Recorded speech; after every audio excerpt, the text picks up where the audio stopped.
ईप की उड़ान। धर्मपुर नाम के गांव में एक राजू नाम का लड़का रहा करता था। वो जन्म से ही अनाथ था, इसीलिए उसको खुद का गुजारा खुद ही करना पड़ता था। राजू हर रोज भीख मांगकर अपना गुजारा किया करता था। एक दिन राजू के मन में विचार आता है, अगर मैं प्लास्टिक की बोतल जमा करके बेचूं तो मुझे पैसे मिल जाएंगे। ऐसा मन में सोचकर राजू प्लास्टिक की बोतल जमा करने लगा। कभी बस्ती में जाता तो कभी रेलवे स्टेशन पर चला जाता और बहुत सारी प्लास्टिक की बोतल लाकर दुकानदार को बेचकर पैसे जमा करता था। एक दिन राजू रेलवे स्टेशन पर बोतल जमा कर रहा था, तभी एक औरत एक बच्ची को लेकर वहां से चली जा रही थी।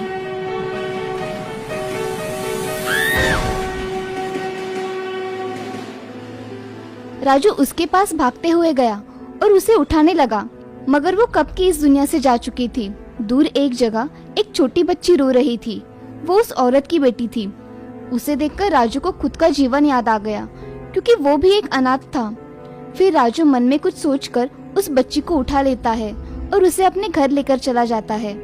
उसके घर जाते ही राजू उसे शांत कराता है और उसे कुछ खाने के लिए दे देता है। तभी राजू उससे पूछता है, तुम्हारा नाम क्या है? मेरा नाम शिवानी है। भूख लगने की वजह से शिवानी जल्दी जल्दी खाना खा रही थी। तभी शिवानी राजू को आवाज देती है, भैया मेरा हो गया। ये शब्द सुन राजू का दिल भर आया। आज उसके जिंदगी में कोई था जिसने उसे भाई कहा था। तभी से राजू ने मन ही मन ठान लिया कि अब से इस लड़की की जिम्मेदारी मेरी है। मैं मेरी बहन को अच्छा पढ़ाऊंगा और उसे उसके पैरों पर खड़ा करूंगा। ऐसा मन में सोचकर राजू शिवानी से, शिवानी, तुम्हारे घर में कौन कौन है? माँ के सिवा कोई नहीं भैया। शिवानी, आज से तुम मेरे साथ रहोगी। हाँ भैया, मैं तुम्हारे साथ ही रहूंगी। ये बातें शिवानी के मुंह से सुनकर राजू बहुत खुश हो गया था। आज वो अनाथ नहीं था, उसकी जिंदगी में उसकी बहन आ गई थी। उसके जीने को जैसे मकसद मिल गया था। अब राजू हर रोज बाहर प्लास्टिक जमा करने के लिए जाता था और शिवानी घर पर रहा करती थी। अब राजू भी छोटे मोटे काम कर लिया करता था। ऐसे ही दोनों के दिन गुजर जाया करते थे। अब एक दिन राजू शिवानी को लेकर खाने का सामान लाने के लिए दुकान में गया। तभी दुकानदार से, चाचा, मुझे 1 किलो चावल और आधा किलो दाल दे दीजिए और एक दूध का पैकेट भी। दुकानदार राजू को सारी चीजें दे देता है और राजू उसे पैसे देकर घर जाने के लिए निकलता है। तभी शिवानी एक जगह देखते हुए दिखाई देती है। वो स्कूल के बच्चों को देख रही थी। उसे ऐसे देख राजू उससे कहता है कि, शिवानी, क्या तुम स्कूल जाना चाहती हो? हाँ भैया, मैं पढ़ना चाहती हूँ। ठीक है शिवानी, मेरे पास थोड़े पैसे जमा हो जाएंगे ना, तब मैं तुम्हारा स्कूल में दाखिला करवाऊंगा। सच में भैया, मैं भी स्कूल जाऊंगी। हाँ शिवानी। अब दोनों घर चले जाते हैं। तभी राजू जल्दी जल्दी चूल्हे पर खाना बनाता है और दोनों खाना खाकर सो जाते हैं। अब राजू जब उठता है तो उसके दिमाग में पैसे कहाँ से लाऊं ऐसे विचार आते हैं। राजू घर से बाहर निकलता है और चलते चलते एक दुकान के सामने आ जाता है। वहाँ एक बोर्ड पर लिखा था, काम के लिए लड़का चाहिए। ये देख राजू उस दुकान में चला जाता है। राजू दुकानदार से, साहब, आपके यहाँ काम करने के लिए कोई लड़का चाहिए था? हाँ, मुझे एक लड़का दुकान में काम करने के लिए चाहिए था, जो कि मेरी मदद कर सके। साहब, अगर आपको कोई एतराज ना हो तो मैं ये काम करना चाहता हूँ। बेटे, अभी तुम बहुत छोटे हो। नहीं, मैं तुम्हें काम पर नहीं रख सकता। बच्चों को काम पर रखना कानूनी जुर्म है। साहब, मुझे पैसों की बहुत जरूरत है, मुझे ये काम करने दीजिए ना। बेटा, मैं तुम्हें काम पर नहीं रख सकता और तुम्हें काम का भी अनुभव नहीं है। साहब, आप काम बता देना, मैं मन लगाकर सब काम कर लूंगा। कृपा करके मुझे ये नौकरी दे दीजिए। दुकानदार राजू की विनती देख उसे अपने दुकान में काम करने के लिए हाँ कह देता है। वो एक किराने का दुकान था और उस दुकान के मालिक का नाम था रवि सेठ। राजू अब घर चला जाता है और शिवानी से, शिवानी, मुझे एक दुकान में काम मिल गया है, अब मैं तुम्हारा दाखिला स्कूल में कर सकता हूँ। सच में भैया, मैं बहुत खुश हूँ। रवि सेठ बड़ा ही दयालु था। उसे राजू की दया आने लगी। वो उसे दुकान के तौर तरीके सिखाने लगा और देखते ही देखते काम करते करते उसे एक महीना पूरा हो गया था और राजू को पूरे महीने की तनख्वाह 2000 रुपए मिली थी। ये देख राजू की आंखों में आंसू आ जाते हैं। वो अपने आंसू पोंछकर घर चला जाता है। घर जाते ही राजू ये खुशखबरी शिवानी को सुनाने के लिए आवाज देता है, शिवानी, शिवानी, कहाँ हो तुम? मुझे तुम्हें कुछ बताना है। हाँ भैया, मैं यहाँ हूँ। कहो, क्या कहना चाहते हो? शिवानी, मेरी पहली तनख्वाह हुई है। चलो, अब हम स्कूल देखने चले जाते हैं। पहले स्कूल का एडमिशन कर लेंगे। सच में भैया, चलो। राजू और शिवानी बहुत सारे स्कूल देखते हैं, मगर फीस ज्यादा होने के कारण कोई उनका एडमिशन नहीं लेता और कई स्कूल में उनके पालक नहीं है, इसलिए उन्हें एडमिशन नहीं मिलता। ये सब देख राजू बहुत दुखी हो जाता है। उसे अब एक ही रास्ता दिखाई देता है। वो कुछ सोचकर रवि सेठ के यहाँ चला जाता है। वहाँ जाकर रवि सेठ से, सेठ जी, मुझे आपसे कुछ काम था, क्या आप मेरी मदद कर देंगे? हाँ हाँ, बोलो ना राजू, क्या हुआ है? सेठ जी, मेरी बहन की स्कूल में एडमिशन करनी थी, इसलिए मैं यहाँ आया। मैं बहुत सारे स्कूल में गया, मगर मेरी बहन को किसी ने एडमिशन नहीं दी। आपकी मदद हो जाती तो बड़ी कृपा होती। चल, मैं अभी तेरी बहन का एडमिशन करवा देता हूँ, आओ मेरे साथ। राजू और शिवानी रवि सेठ के साथ चले जाते हैं। रवि सेठ एक स्कूल में जाकर प्रिंसिपल से मिलते हैं। रवि सेठ प्रिंसिपल से, प्रिंसिपल सर, मैं यहाँ का दुकानदार हूँ। ये बच्चा मेरे यहाँ काम करता है। इसकी बहन पढ़ना चाहती है, तो इसे स्कूल में एडमिशन करना है। इन बच्चों के कुछ डॉक्यूमेंट है या इनके माता पिता यहाँ है? अरे सर, मैं इनकी जिम्मेदारी लेता हूँ। इनके पास कोई डॉक्यूमेंट नहीं है। तुम इस लड़की का एडमिशन करवा दीजिए, आपकी बड़ी मेहरबानी होगी। ठीक है सेठ जी, आप कह रहे हो और आप इनकी जिम्मेदारी ले रहे हो, तो मैं इन्हें स्कूल में एडमिशन दिलवा देता हूँ। फीस 2000 रुपये लगेगी। जी चलेगा सर। ये कब से स्कूल में आ सकती है? कल से ही भेज दीजिए। स्कूल 1 महीने पहले ही शुरू हो गया है, इसलिए कल से ही स्कूल में आने के लिए बताइए। धन्यवाद सर, अब मैं चलता हूँ। जी।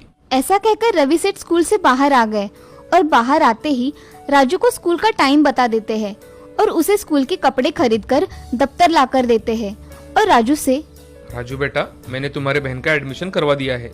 अब तुम इसे कल से स्कूल में लेकर आना, ठीक है? ठीक है मालिक। मालिक, मैं आपके पैसे थोड़े थोड़े करके सब चुका दूंगा। राजू बेटा, मैंने तुमसे पैसे मांगे हैं कभी? रहने दो। नहीं मालिक, मैं आपके सारे पैसे आपको वापस कर दूंगा। ठीक है, दे देना। मगर अब चलो घर जाओ, कल से इसे स्कूल लेकर आना है और दुकान भी तो आना है तुम्हें। हाँ सेठ जी, मैं चलता हूँ। ऐसा कहकर राजू और शिवानी वहाँ से चले जाते हैं। अब घर आकर राजू शिवानी से, देखा शिवानी, मालिक कितने अच्छे हैं, हमारी मदद कर दी उन्होंने। हाँ भैया, मुझे सच में यकीन नहीं हो रहा है कि मैं स्कूल में पढ़ने जाऊंगी। चलो शिवानी, हमें आज जल्दी जल्दी सब काम निपटाने पड़ेंगे और कल सुबह उठकर मुझे काम पर भी जाना है और तुम्हें स्कूल भी। चलो जल्दी जल्दी। हाँ भैया, चलो। ऐसा कहकर दोनों घर के काम कर डालते हैं और अगले दिन राजू शिवानी को लेकर स्कूल चला जाता है। उसे स्कूल में छोड़कर वो दुकान के लिए निकल जाता है। अब शिवानी स्कूल में जाकर अपने क्लास में बैठ जाती है और इधर राजू दुकान में आकर काम करने लगता है। तभी रवि सेठ दुकान में आकर राजू से, राजू, छोड़ा है तुम्हारे बहन को स्कूल में? हाँ मालिक, मैं उसे अभी छोड़कर आया हूँ। अच्छा राजू, क्या तुम पढ़ाई नहीं करना चाहते? मैं भी पढ़ाई करना चाहता हूँ, मगर मेरी बहन पहली पढ़ेगी, बाद में मैं पढ़ूंगा। कितने अच्छे विचार है तुम्हारे। अगर तुम चाहो तो तुम भी स्कूल जा सकते हो। मैं अगर स्कूल में चला जाऊंगा तो दुकान में काम कौन करेगा मालिक? तुम ही काम करना। दुकान से जाने के बाद रात के स्कूल में तुम पढ़ सकते हो। सच में मालिक, ऐसा हो सकता है? हाँ राजू, मैं तुम्हारी एडमिशन रात के स्कूल में कर दूंगा। मालिक, मैं आपका शुक्रिया कैसे अदा करूं, मुझे यही समझ में नहीं आ रहा। मगर मालिक, इतने पैसे मैं कहाँ से लाऊंगा? मेरे पास इतने पैसे नहीं हैं। तेरे पास जब पैसे आएंगे ना, तब लौटा देना, ठीक है? ये सब बातें सुन राजू की आंखों से आंसू निकल आते हैं। वो रवि सेठ के पैर पड़ के उनसे आशीर्वाद लेता है और बोलता है कि मालिक, इस दुनिया में हमारे बारे में किसी ने नहीं सोचा, मगर आपने हमारे लिए इतना सोचा, यही बहुत है मेरे लिए। अब बातें ही करेगा या काम भी करेगा? काम करके जाना है स्कूल में, समझे? सेठ जी, यूं करता हूँ काम, आप देखिए सिर्फ। ऐसा कहकर राजू अपना काम करने लगता है। वो जल्दी जल्दी दुकान के काम खत्म कर लेता है। अब स्कूल छूटने के समय पर राजू शिवानी को लेने चला जाता है और उसे घर छोड़कर फिर से दुकान पर चला आता है। अब दुकान का काम खत्म हो जाने के बाद वो घर चला जाता है। घर जाकर ये खुशखबरी सबसे पहले शिवानी को कब बताऊं, ऐसे उसे हुआ था। शिवानी, शिवानी। हाँ भैया, मैं यहाँ हूँ, पढ़ाई कर रही हूँ। देखो, मुझे बुक्स भी मिले हैं। हाँ, बहुत अच्छे है बुक्स। मेरे पास तुम्हारे लिए एक और खुशखबरी है। क्या भैया? अब मैं भी स्कूल में जाऊंगा, वो भी रात के स्कूल में। काम करके स्कूल में पढ़ाई करूंगा। सच में भैया, तुम भी पढ़ाई करोगे? कितना अच्छा होगा। मैं बड़ी बनने के बाद तुम्हें काम नहीं करने दूंगी भैया। हाँ शिवानी, तू बड़ी बन के क्या बनेगी? भैया, मैं बड़ी बन के डॉक्टर बनूंगी। बहुत अच्छे मेरी बहना, तू खूब पढ़ाई कर, बाकी का सब मैं देख लूंगा। चल अब हम खाना खाते हैं और मैं स्कूल जाकर आता हूँ। हाँ भैया। ऐसा कहकर राजू और शिवानी खाना खा लेते हैं और राजू स्कूल में चला जाता है। अब स्कूल में जाकर राजू को बहुत अच्छा लगता है, वो मन लगाकर पढ़ाई करता है। ऐसे ही अब कुछ साल बीत जाते हैं। राजू 12वीं कक्षा पास कर लेता है और शिवानी 9वीं कक्षा की पढ़ाई पूरी कर लेती है। राजू को 12वीं कक्षा में अच्छे मार्क्स मिलने की वजह से उसे किसी भी कॉलेज में एडमिशन मिल रहा था। अब राजू इंजीनियरिंग करना चाहता था, मगर पैसों की वजह से वो डिग्री कॉलेज में एडमिशन कर लेता है। राजू अब कॉलेज में जाया करता था। उसी के साथ राजू अब दुकान भी पूरी तरह से संभाल रहा था। रवि सेठ को अब राजू पर पूरा भरोसा हो गया था, इसीलिए रवि सेठ ने एक और दुकान खोलकर वो दूसरी दुकान चलाते थे और ये दुकान राजू संभाला करता था। शाम के समय सारा हिसाब रवि सेठ को देकर राजू हर रोज घर आता था। अब रवि सेठ की दुकान बहुत अच्छे चलने लगी थी, इसीलिए रवि सेठ राजू पर खुश थे। अब कुछ दिनों में शिवानी भी 10वीं में पहले नंबर से पास हो जाती है। राजू को बहुत खुशी होती है। राजू शिवानी को डॉक्टर बनाना चाहता था। उसे डॉक्टर बनाने के लिए राजू को बहुत सारे पैसे जमा करने थे, इसीलिए राजू अब थोड़े थोड़े पैसे जमा करने लगा। अब राजू डिग्री पूरी कर लेता है। अब वो नया जॉब ढूंढ लेता है। उसे अच्छी पगार की नौकरी मिल जाती है। अब राजू दुकान की नौकरी छोड़कर कंपनी में काम करने लगता है। शिवानी अब 12वीं की कक्षा पास होकर उसका जिले में पहला नंबर आता है। स्कूल में शिवानी का सत्कार होता है। शिवानी घर चली जाती है। तब राजू मिठाई लेकर घर आता है। शिवानी को देख उसे बहुत खुशी होती है। वो शिवानी से, शिवानी, आज मैं बहुत खुश हूँ। तुमने आज 12वीं कक्षा में जिले में पहला नंबर लाकर मेरा सर ऊंचा कर दिया है। ये सब आपकी वजह से हुआ है भैया। चल अब मिठाई खा। तुम भी खाओ ना भैया। कुछ महीनों बाद शिवानी का एडमिशन MBBS के लिए हो जाता है। अब कुछ साल ऐसे ही बीत जाते हैं। शिवानी अब डॉक्टर बन जाती है और एक अच्छे हॉस्पिटल में जॉब भी कर रही है। राजू रवि सेठ को ये खुशखबरी देने के लिए उनके दुकान में चला जाता है। मालिक, कहाँ हो मालिक? आओ राजू, कैसे आना हुआ आज? मालिक, शिवानी डॉक्टर बन गई है, इसलिए आपको मिठाई देने आया था। ये बहुत अच्छा हुआ है राजू, आखिर तुम्हारा सपना पूरा हो ही गया। हाँ सेठ जी, ये लीजिए मिठाई। ऐसा कहकर राजू सेठ जी के हाथ में मिठाई का बॉक्स रख देता है और जाने के लिए निकलता है। तभी सेठ जी चक्कर आकर गिर जाते हैं। उन्हें देख राजू उन्हें उठाने की कोशिश करता है, मगर वो बेहोश हो जाते हैं। राजू उन्हें जल्दी हॉस्पिटल में लेकर जाता है। शिवानी उन्हें देखकर बताती है, भैया इन्हें हार्ट अटैक आया है, अभी ऑपरेशन करना पड़ेगा, इनके घर वालों को बताना पड़ेगा। मैं उन्हें बताता हूँ, तू इनका ऑपरेशन करने की तैयारी करो जल्दी। राजू रवि सेठ के घर फोन कर सारी बात बता देता है। थोड़ी देर बाद उनकी पत्नी और उनका बेटा वहाँ आ जाता है। अस्पताल में उनका ऑपरेशन होता है। ऑपरेशन होने के बाद उनके पास उनकी पत्नी, बेटा, राजू और शिवानी थी। अब रवि सेठ को होश आ जाता है। अब आपको ठीक लग रहा है? हाँ डॉक्टर, अब मुझे ठीक लग रहा है। आप अब आराम कीजिए। राजू, मैं इस अस्पताल में कैसे?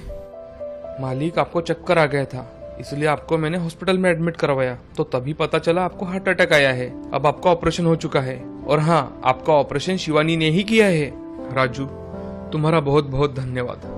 तुम दोनों ने मेरे लिए कितना किया।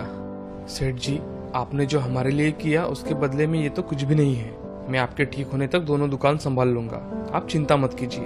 आपने हमारे लिए जो किया है वो तो हम बता भी नहीं सकते। आप हमारे भगवान हैं सेठ जी। आप आराम कीजिए, किसी भी चीज की कोई जरूरत हो तो मुझे आवाज दे देना। रवि सेठ अपनी पत्नी शीला से, देखा शीला, इन बच्चों ने मेरे लिए कितना किया है।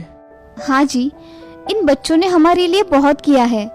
मैं तो इनका शुक्रिया कर रही थी, तो बोलते हैं कि अपनों से कोई शुक्रिया कहता है क्या। हमें आज एक और बेटा और बेटी मिल गई जी। हाँ शीला, तुम सही कह रही हो। आज से हम इन दोनों को हमारे घर में रहने के लिए बुलाएंगे। हम एक परिवार बन के रहेंगे। आपने मेरी मन की बात कह दी जी।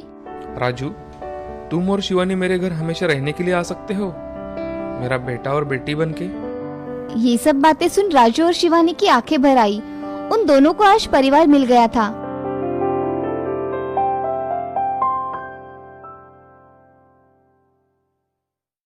देखा दोस्तों, मन में अगर ठान ले तो हम नामुमकिन चीज हासिल कर सकते हैं। हमारे हौसले उतने बुलंद होने चाहिए। राजू ने अपनी बहन को डॉक्टर बनाया, उसकी सपनों की वजह से। गरीब होने से कुछ नहीं होता, हमारे इरादे बुलंद होने चाहिए। इरादे अगर बुलंद हो तो हमें हमारी उड़ान जरूर मिल जाती है और उस मंजिल तक पहुंचने का रास्ता भी मिल जाता है।